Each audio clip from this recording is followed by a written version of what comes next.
about Eli hijacking Sahelanthropus. We know how he got it moving. It was Emmerich. He used the kids in the staff living quarters to carry out his repairs. We got the details on tape. You're gonna want to hear this.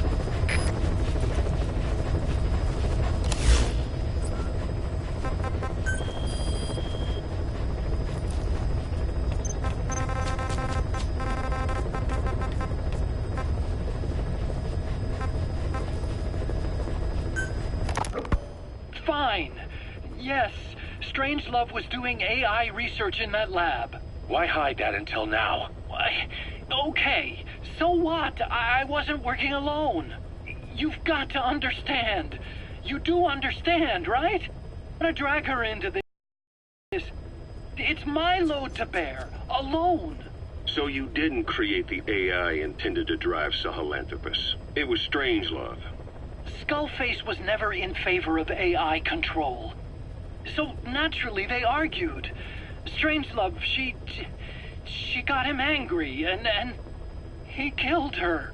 How? You didn't see it? So you found her inside that pod after the fact. And you just left her body to rot in there. Or perhaps you put her in there afterward. I asked him not to take her away from me.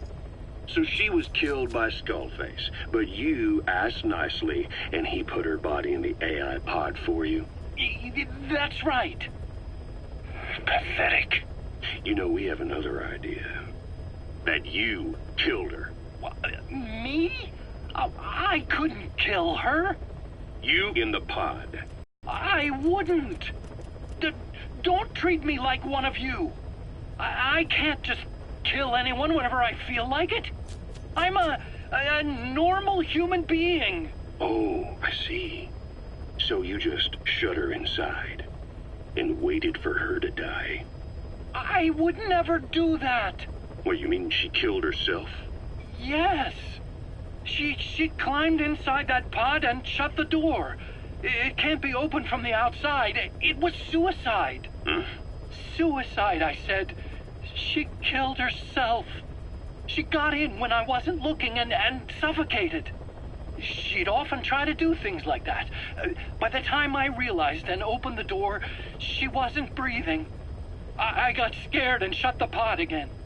I couldn't bring myself to open it back up. That's right. Me? Kill her? What is wrong with you? I see. Just tell me one more thing. Haven't you gotten enough today? Okay, I see it's a painful memory. You don't have to answer, just listen to the question. You see, we examined her remains. She had a scar on her lower abdomen, a surgical scar. It had been stitched up and had fully healed, meaning it was long before her death. She had a child, didn't she? Your child. Where's the kid? How should I know? So there is a child. I've never seen his face. What do you take us for? They took it all. Even my child. I didn't even know he'd been born. I lost everything. How old would he be? It's 4 years since then. And you know it's a boy. Strangelove said so. And his Called him Hal. Even though I never saw his face.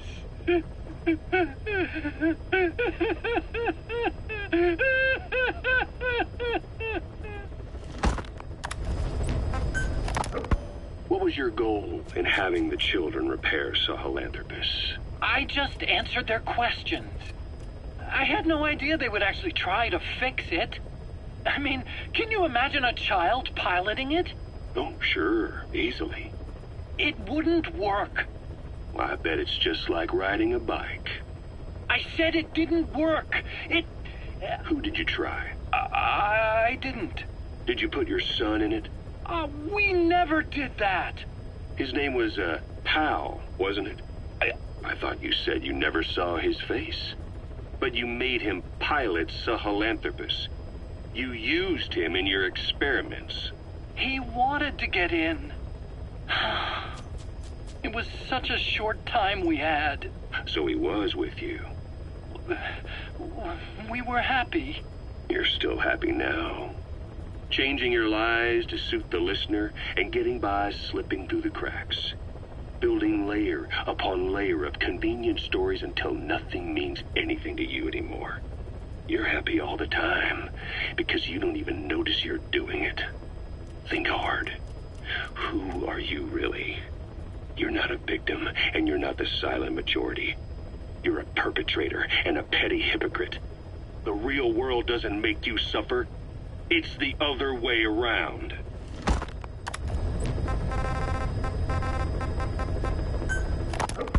Boss, we've got the results of Eli's genetic tests. We can finally put this worry behind us. We used the PCR technique and conducted DNA fingerprinting of the copied DNA sequences. Neither is mainstream science yet, but the concepts and procedures are sound. Both tests say there is 0% chance that the two of you are blood relatives, meaning the results are negative. He's not your son, nor is he your clone. He's just another person. It was 12 years ago that Zero made plans to clone you. Eli's age and appearance certainly are a good fit. I admit the first time I saw him I did a double take, but it looks like we were worried for nothing. Eli isn't your clone, though you might still have one somewhere out there. But if Eli isn't the boss's clone, why does he seem so obsessed with him?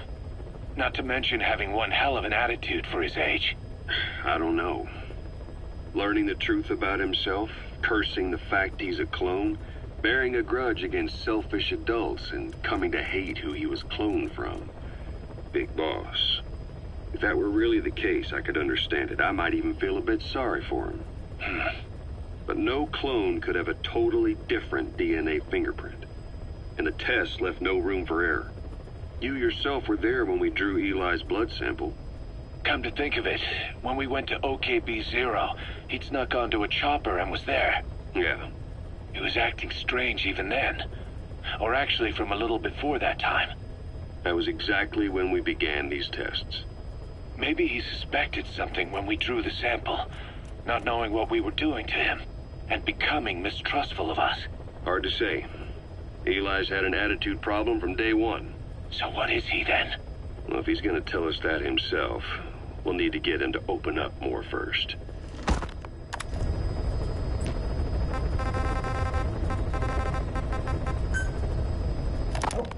Skullface, real name unknown.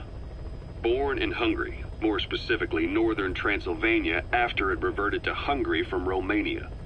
While he was young, the country allied with Germany as part of the Axis powers, but later during the war, it came under Soviet occupation.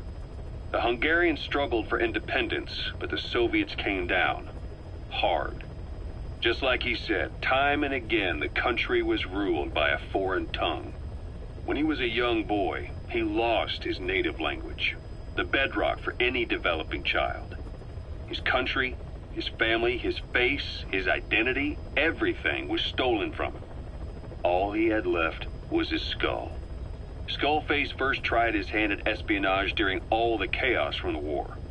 Agents, military officials, and soldiers who operated out of Hungary during the war vanished over the course of several months. This Soviet spy hunt rocked the counter-intel world. Mysterious fatal illnesses, accidental deaths, drownings, people having strokes behind closed doors. Just like Stalin, no one knew who was behind it. But all you need to do was look for who had the motive. They were all taken out by a man without a face. And now we've got an idea of how he did it too. He'd gotten revenge for his people, but he wasn't finished. Skullface defected to the West, eventually ended up with the SAS. That's where he met Zero. It's possible he began planning this whole thing back then. It's hard to say. In any case, Zero made him his XO. He always did have a thing for oddballs. But this one was set to lead a unit no one else would know about. When Zero created Fox, he also formed XOF as a support team. An unconventional special forces unit designed to support Fox, make it stronger, with Skullface giving the orders. Zero never even told the boss about it, nor the CIA, naturally. If Fox was Zero's silver bullet, XOF was the recoil when he pulled the trigger, just like Newton's third law. While you were with Fox, Skullface was operating behind the scenes, sometimes as your backup, sometimes as a mole or a scout, sometimes as your cleanup crew.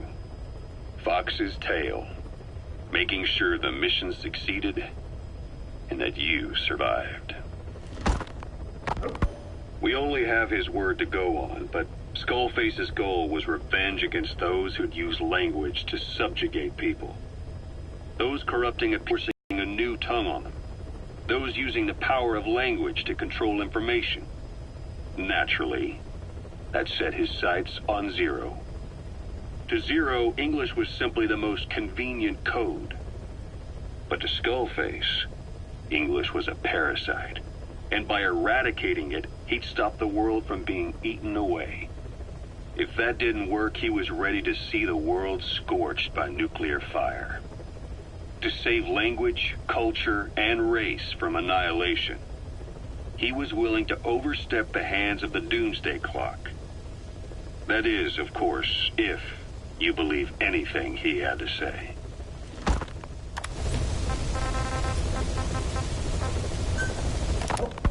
You know, when you brought back all the child soldiers who escaped, Eli knew they'd returned. Needless to say, nobody said a word to him. I guess they got a message to him somehow. Eli wasn't put in a corner in timeout. He was locked up in that room, completely cut off from the outside world. Then how'd he find out? There's only one possibility I can think of. The Soviet Union has been researching military applications for psi phenomena. Psi? Things like psychokinesis and ESP, extrasensory perception. You mean moving objects without touching them? Knowing what card somebody's holding up? Psychic powers? Come on. I thought that was just another bunch of disinformation aimed at the West. Just bear with me a second. One type of ESP is telepathy. It's the ability to know another person's thoughts through nonverbal means. You're saying Eli read our minds? It's the only idea that doesn't involve someone getting to him.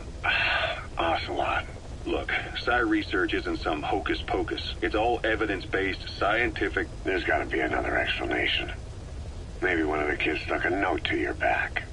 I hope that's the case. But I am convinced that they have, or Eli has, a connection to some force we have yet to identify. You better watch yourself, boss. How am I supposed to do that? If he is depending on something for help, well, that's his Achilles heel. If you can figure out what that something is, you might be able to use it against him.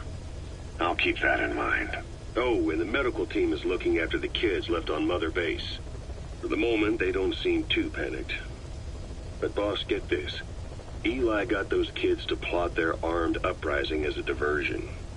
Also, he could steal Sahelanthropus and escape. That brat got us good. Set us up and knocked us down. And then there's that mystery kid who was with Eli. With those two working together, I'd say things won't be over for a long time yet. Rise and shine, old-timer. It is complete.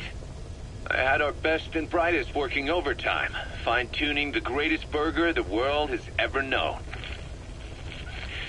I call it the chemical burger. What on earth is that color? Now, don't judge a burger by its color. Go on, try it. I am not very hungry. What? Oh, I get it. Now, sure, it's loaded with additives, but each one's been approved by the WHO for human consumption. Come on, one little bite's not gonna kill you. Are you sure of that? Fine.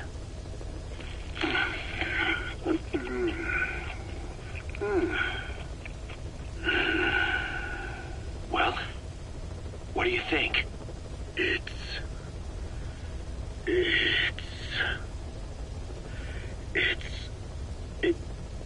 is perfect. Right? Right? This takes me back to the taste of my youth. The neon signs on the mother road. Oh, I can see them now. So, what do you think of our signs now? And it doesn't just taste great. You won't believe how cheap it is to make. And because it's pumped up with preservatives, it won't spoil easily in regions lacking refrigerated storage or transportation infrastructure. This bad boy could even solve Africa's hunger problem. Excuse me? People will no longer fight over food or find reason to hate one another. Mankind will come together, reunited between these fluffy buns. Forget Pax Americana. Say hello to Pax Hamburgana. Pax Hamburgana. Skullface thought that destruction was the way to free the peoples of the world from American imperialism. But this is different. Tackling something head-on just makes for more conflict. Only by uniting the world can its various inhabitants truly become free.